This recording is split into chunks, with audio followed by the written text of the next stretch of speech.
મહત્વના સમાચાર આવી રહ્યા છે સાબરકાંઠાથી અમદાવાદ તરફથી રાજસ્થાન તરફ જતી બે કારનો અકસ્માત।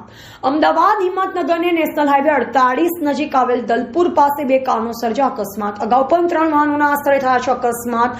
ખાડારાજ દૂર કરવામાં નહીં આવતા દિન પ્રતિદિન સર્જાય છે અકસ્માત। તંત્રના પાપે નિર્દોષ લોકો ગુમાવે છે જીવ। તંત્ર ઘોર નિંદ્રમાં વધુ અકસ્માત થાય અને મોટી દુર્ઘટના સર્જાય તેવી તંત્ર રાહ જોઈ રહ્યું હોય તેમ લાગી રહ્યું છે।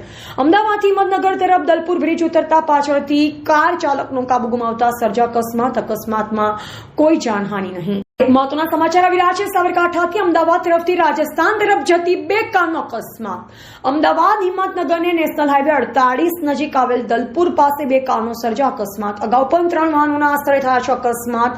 ખાડારાજ દૂર કરવામાં નહીં આવતા દિન પ્રતિદિન સર્જાય છે અકસ્માત। તંત્રના પાપે નિર્દોષ લોકો ગુમાવે છે જીવ। તંત્ર ઘોર નિંદ્રમાં વધુ અકસ્માત થાય અને મોટી દુર્ઘટના સર્જાય તેવી તંત્ર રાહ જોઈ રહ્યું હોય તેમ લાગી રહ્યું છે।